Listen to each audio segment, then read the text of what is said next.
Alors j'y vais. Tête de lecture. Je marche, toujours le même chemin. Parfois, je n'y fais pas attention. La plupart du temps, je n'y fais pas attention. Je suis déjà arrivée et c'est comme si je ne comprenais pas ce qui m'arrive. Je soupçonne ce chemin que je fais tous les jours de descendre un peu, c'est-à-dire d'être un peu trop facile, pour être honnête. Je soupçonne ce chemin d'être un faux plat. Le faux plat est une réalité sournoise qui nie le relief tout en vous l'imposant, ce qui fait que vous glissez ou que vous peinez, et vous prenez ça pour un mérite personnel, une incompétence personnelle. Le faux plat est la réalité de mon chemin. Le faux plat est notre réalité à tous, une réalité politique. Mais je ne parlerai pas de politique. Non, non, non.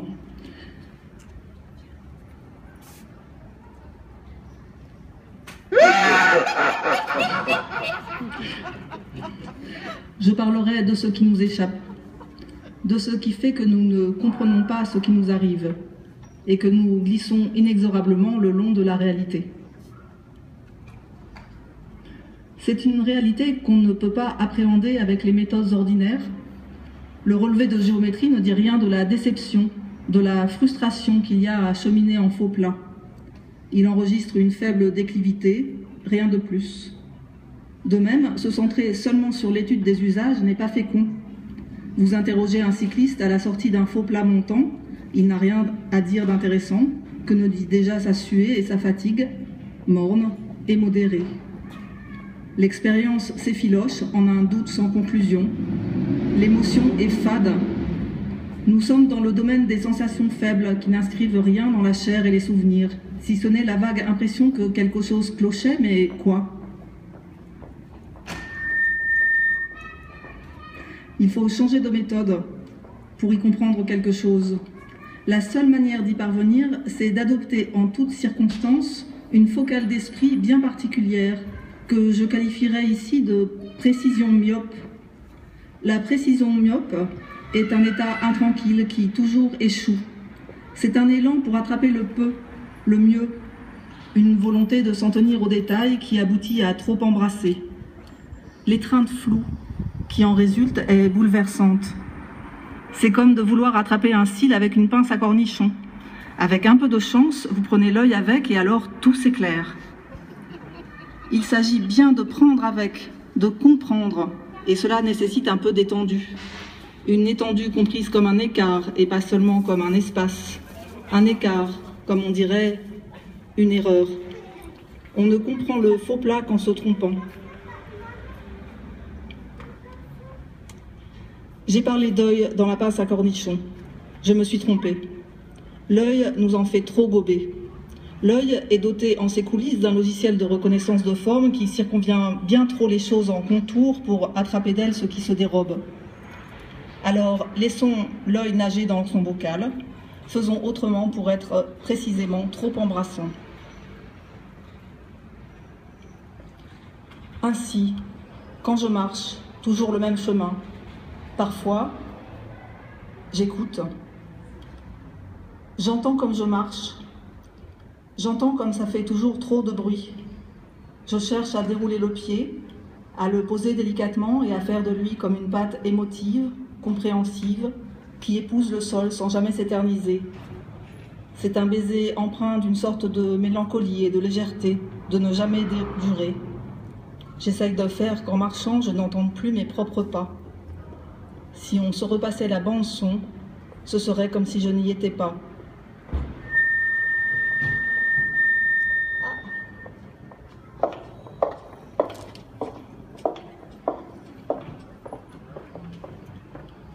Si je n'y suis pas, le reste prend sa place et s'organise très bien. Ça chuinte, ça chante et ça claudique. Ça gémit tout autour de bruits de moteur et d'estomac. Des pantalons frissonnent à chaque pas aux entrecuisses. Des sacs en plastique se chiffonnent et souvent, le merle chante, beaucoup plus souvent qu'on ne croit. Voilà. Mais ce n'est pas ça qui m'intéresse. Ce qui m'intéresse, ce serait dessiner ce chemin, toujours le même, d'une façon à la fois certaine et vibrante. Ce serait fermer les yeux et savoir. Savoir non pas où l'on est, mais qu'ici crissent les pneus et qu'ici s'accroissent. Que là-bas souvent chuchotent des voix de jeunes filles, qu'une puanteur habituelle réside à cet autre endroit, que des fruits blés, petits de taille, tombent là à l'automne avec un bruit mou de grenades dégoupillées, découragées, et qu'à aucun endroit, une autre présence, la mienne, serait nécessaire pour que ce paysage existe et soit dessiné.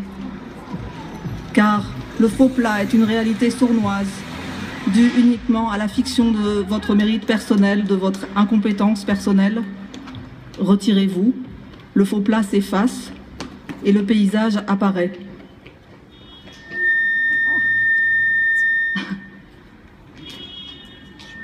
Ah, c'est dingue, hein, à chaque fois que je monte.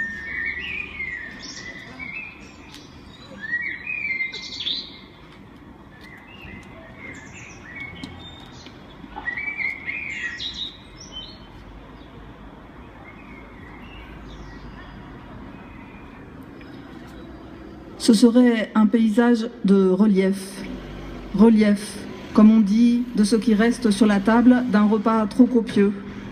Des os à ronger. Rien n'est plus vraiment ordonné. Un paysage qui fait tache, voilà ce que je voudrais qu'il reste de mon chemin. Des auréoles de bruit répandus, déversées.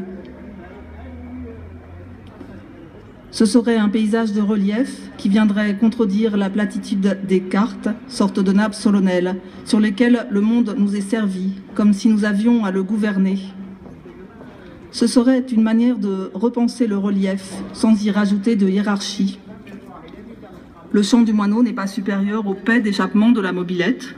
Le plic-ploc de la pluie, rond et festif, n'est pas désagréable d'être accompagné de quelques gouttes s'immisçant entre le col et la nuque. Le bip-bip de ce mobile, les basses filtrants de ce casque audio ne m'en veulent pas personnellement.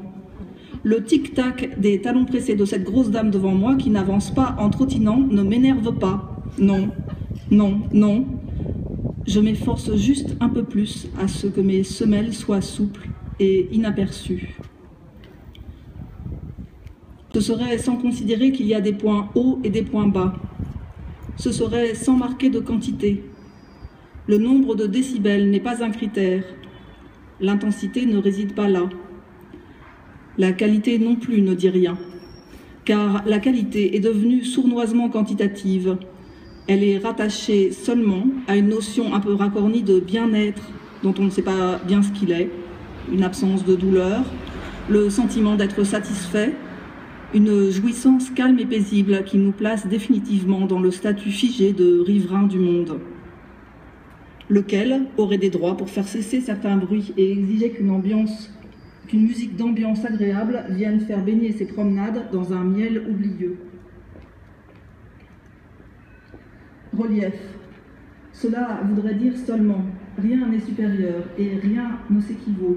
Tout est à considérer, laisser passer. Le cri d'un enfant me réveille. Au pas suivant, une soufflerie d'immeubles perpendiculaire à ma course, me replonge en torpeur. Et le mieux, ce sont ces bruits sans nom, ces bruits dont on peut dire de façon certaine ce qu'ils sont. On sait, on reconnaît l'avertisseur de camion, la roue de poussette désajustée, une porte qui claque. On sait, on connaît tellement bien ces bruits qu'on peut les reproduire, les amplifier, les faire plus vrais encore. En bruitage, on peut imiter la houle avec un grand carton qu'on ondule. On peut imiter la pluie avec du sable et avec la langue le bruit du galop. On peut tout refaire des bruits du monde. Mais il y a des bruits dont la source n'est pas lisible. Comment se les représenter? Il y a des sons comme ça qui tirent des lignes directement dans les nerfs depuis la paume des mains jusqu'à la nuque. Une présence se fait connaître. On n'en saura rien de plus. C'est peut-être un oiseau. C'est peut-être un moteur. C'est peut-être le moteur d'un frigo ou celui d'un lave-vaisselle en fin de vie. C'est peut-être un homme en fin de vie et qui rêve encore. C'est peut-être une feuille qu'on froisse, une vie qu'on froisse, celle d'un insecte ou d'un homme, on ne peut pas savoir, c'est juste un son. Et parfois, on est le seul à le percevoir, et parfois non. Parfois naissent des affolements publics du fait de bruits comme ça, de bruits que certaines personnes entendent, que beaucoup de personnes entendent, mais pas toutes.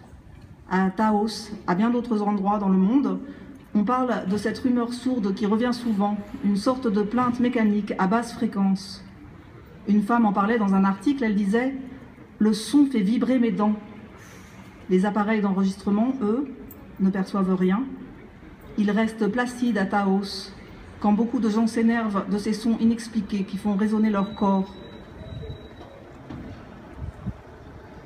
Ce sont des bruits sans origine, d'êtres sans destination directe dans le langage. Il paraît que dans les chambres anéchoïques, on n'entend tellement rien qu'on entend son propre cœur. J'imagine que ce bruit-là, dans le silence, a la même étrangeté que les bruits sans nom. C'est, là encore, une présence sans cause et sans but. Ce sont ces bruits sans doute, ces bruits inexpliqués, qui ont le plus de relief. Relief, en anglais, ça n'a pas le même son, pas la même prononciation, et ça veut dire soulagement. Sans doute, c'est vrai, ça soulage de ne pas trouver d'explication à tout. Ceux qui entendent des voix, aussi intérieures et étrangères que le bruit de son propre cœur dans une chambre anéchoïque, ceux dont le corps résonne et les dents vibrent de voix gentilles ou méchantes qui s'adressent à eux en permanence. Peut-être seraient-ils soulagés qu'on ne trouve pas d'explication, ni divine, ni psychiatrique, à ces sons qui les habitent. Je n'entends pour ma part que le chant du merle, le plic-ploc de la pluie et de temps en temps des froissements de vie que je ne connais pas, de petits reliefs sur mon chemin, toujours le même, que j'enregistre consciencieusement. Des infimes soulagements venant troubler la régularité de mon sillon sempiternel. Le trouble est un soulagement, oui. Le relief toujours changeant du paysage sonore que j'arpente me soulage, m'ouvre la possibilité d'être en joie d'autre chose que le sentiment propriétaire d'avoir le droit de ne pas être dérangé. Je suis sur mon sillon, je suis une tête de lecture. Littéralement, une extrémité qui saisit, déchiffre et restitue. Je suis une tête, l'extrémité d'une chose concrète. Je ne sais pas de quelle chose concrète je suis l'extrémité. Quel est le bras que je prolonge? Cette question, sans doute, n'est pas pour moi. C'est pour cela que je la considère, tandis que je marche, toujours le même chemin, et que je suis présente à m'absenter.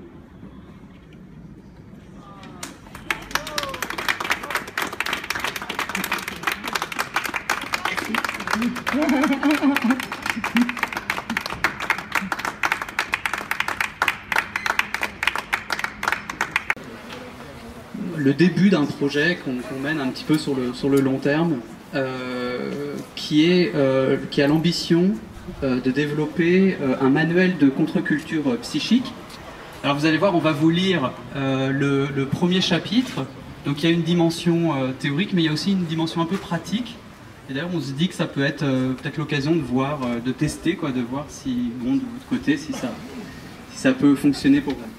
Donc le premier principe, c'est celui-ci. Si par hasard, nous avons une jambe coupée et que nous imaginons que cette jambe coupée va repousser, naturellement, elle repoussera, puisque cela est impossible. Chaque fois que tu dois voir advenir un épanouissement, une grande réussite, tu sais qu'il peut s'agir d'un petit calme intérieur qui, déjà, est une victoire sur toi-même et sans doute, à ce titre, une espèce d'obéissance à un modèle qu'au fond de toi, tu as raison de mépriser. Pour t'assurer de te faire davantage victime de toi-même, il suffit de te comporter comme un chef. Un chef qui se précipite en avant, à la tête de ses troupes, en criant « sauf qui peut ». Ainsi tu détermineras presque fatalement une victoire et une déroute, une soumission pacifique en même temps qu'une riposte. Tu permettras à tes troupes de fuir et de vaincre avec discernement, de marcher au cordeau tout en affirmant leur peur d'enfant, bref, de se faire acteur et victime du théâtre de la conscience. Installe-toi donc dans cette formule je peux ne pas tomber, mais je ne veux pas m'en empêcher.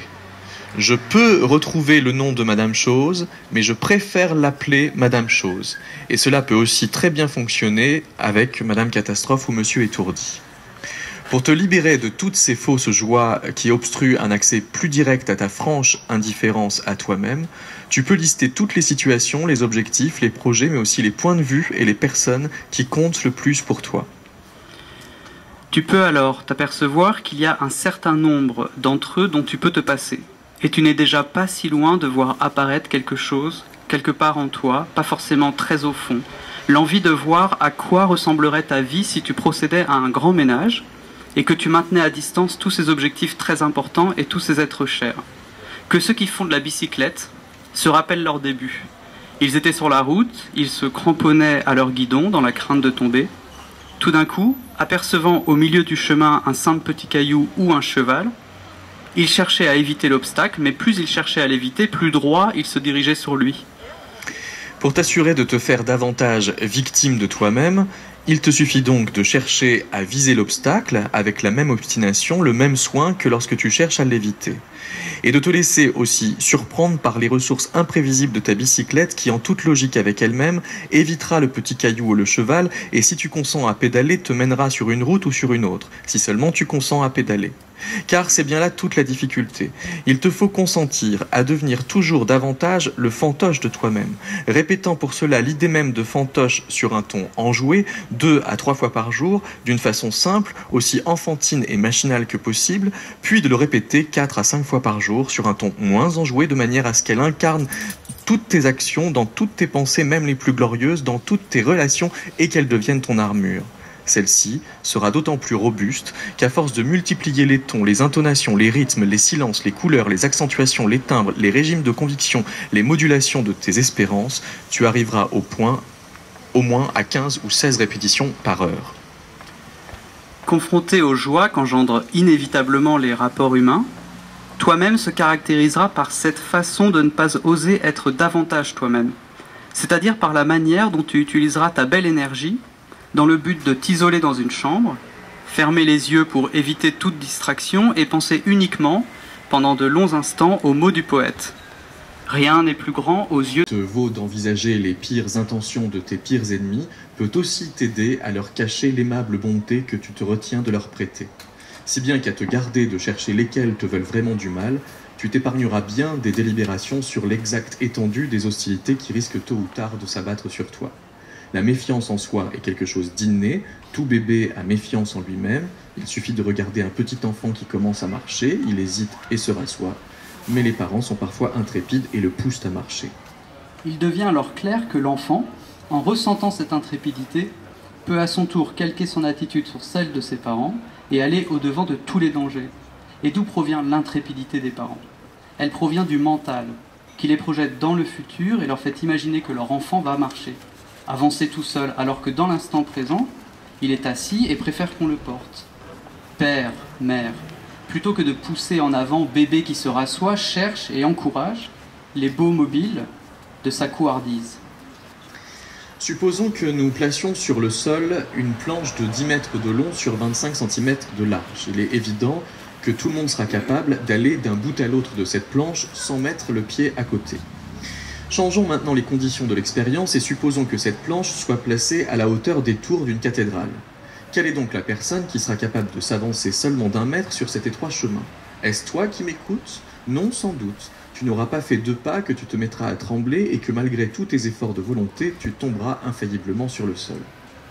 Pour veiller à devenir toujours davantage victime de toi-même, vise le caillou, vise le cheval, préserve tes armures et en tout lieu, de tout point de vue, imagine, lorsque la planche est au sol, que celle-ci relie les 2 tours de la plus haute cathédrale que tu aies jamais connue. Plus tu te montreras parcimonieux en égarement, plus tu seras ouvert pour en faire de plus beau et de plus grand. Une femme généreuse avait l'intention très louable de tricoter des bas pour les pauvres. Elle s'attelait à la tâche, mais après quelques heures de travail, elle abandonnait son ouvrage sous prétexte que la laine employée n'était pas assez chaude. Elle choisissait une autre laine qu'elle mettait aussi vite de côté, sous prétexte que la couleur lui paraissait trop salissante ou peu gracieuse.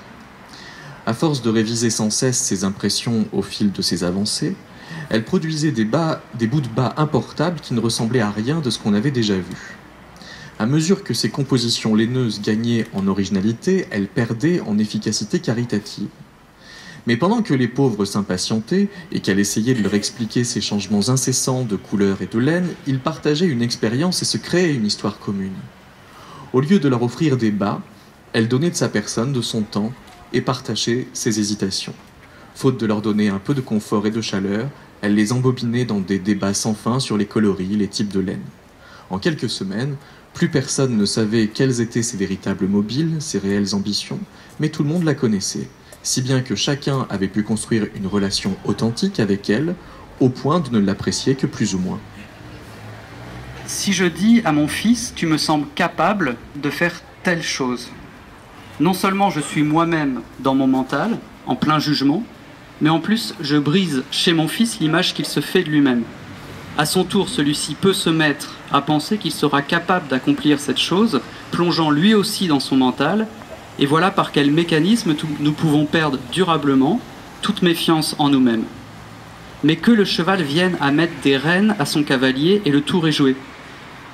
Ce n'est que lorsque les petites obsessions bien arrêtées redeviennent du grand bouillonnement mental que le cheval redevient cheval. Et c'est ce cheval, déployé vers de grands horizons d'un genre inimaginable par mon fils, qui produit la puissance créatrice qui se traduit en résultats pratiques. Ce n'est que lorsque les malchances et contrariétés sont clairement des habitudes que le plongeon redevient plongeon, et c'est ce plongeon, effectué avec une inadvertance à peine soigneuse, qui produit des résultats pratiques dont la puissance créatrice n'a pas besoin d'être toujours très heureuse. Ce n'est que lorsque les cailloux apparaissent comme des opportunités que le petit pousset ne veut plus revenir. Et c'est ce chemin, balisé par un bon nombre de vies de détours, qui produit un esprit de camaraderie doublé de ventilité pour se traduire en tremblements vertigineux et donc existentiels. Supposons que notre cerveau soit une planche dans laquelle sont enfoncées des pointes représentant nos idées. Si nous constatons qu'il existe en nous une bonne idée, une bonne habitude, un bon instinct, en somme une bonne pointe, nous pouvons encore, c'est notre chance, en prendre une autre, éventuellement mauvaise, nous la plaçons directement sur la tête de la bonne pointe et nous donnons dessus un coup de marteau. La nouvelle pointe s'enfoncera d'1 millimètre, par exemple, tandis que l'ancienne sortira d'autant. À chaque nouveau coup de marteau, elle s'enfoncera encore d'1 millimètre et l'autre sortira d'1 millimètre, de sorte que, au bout d'un certain nombre de coups, l'ancienne pointe sera complètement sortie et remplacée par la nouvelle. Constamment, tu augmentes ou diminues ton pouvoir par la qualité de tes pointes, de tes marteaux et de tes tremblements, et ainsi fais disparaître la bonne idée, la bonne habitude, le bon instinct. Essaye maintenant de reconnaître en haut des tours de la cathédrale comme le cerveau de ta mère ressemble à un cheval. Si tu arrives à remarquer que sa crinière a encore quelques taches, c'est que tu gardes en toi une tendance au conflit et à l'agressivité. Preuve supplémentaire que tu es doué, appliqué. Avec un peu de persévérance et de couardise, tu devrais bientôt vérifier à quel point tu trouves de l'espoir quand tu entends le mot « détricotage ». Reprenons enfin l'image du petit enfant apprenant à marcher et se trouvant confronté à l'intrépidité de ses parents. Voici un procédé excellent pour se débarrasser de leurs bonnes intentions. Il doit attendre que ses parents soient endormis. Il reste éveillé dans le noir de sa chambre. Lorsque le logis est silencieux, il rampe sans bruit et pénètre avec précaution dans la chambre de ses parents. Il s'arrête à 1 mètre de leur lit et leur répète 15 ou 20 fois en murmurant toutes les choses qu'il désire obtenir d'eux, tant au point de vue de la santé, du sommeil, que du travail, de l'application, de la conduite, etc. Puis la liste de tout ce qu'il redoute, tant au point de vue des privations, souffrances et plaisirs mesquins que des punitions et des récompenses. Il se retire enfin, comme il est venu, en prenant bien garde d'éveiller les parents. Ce procédé extrêmement simple donne les meilleurs résultats. Il est facile d'en comprendre le pourquoi. Quand les parents dorment, leur corps et leur être conscient se reposent. Ils sont pour ainsi dire annihilés. Mais leur être inconscient veille. C'est donc à ce dernier seul que l'enfant s'adresse. Et comme l'être inconscient d'un couple endormi est très crédule, il accepte ce qu'on lui dit sans discussion. Et petit à petit, les parents parviennent à faire d'eux-mêmes tout ce que l'enfant désire et redoute. Donc c'était le premier chapitre de ce manuel de contre-culture psychique qui s'intitule « La victime de soi-même ». Les prochains chapitres pourraient s'intituler « Apprendre à dire peut-être ». Les saveurs de la défense des ravages du doute, ou bien L'ours dans la belette. Et pour les écrire, eh bien, vous pouvez nous inviter à vos anniversaires, par exemple. Ouais, merci.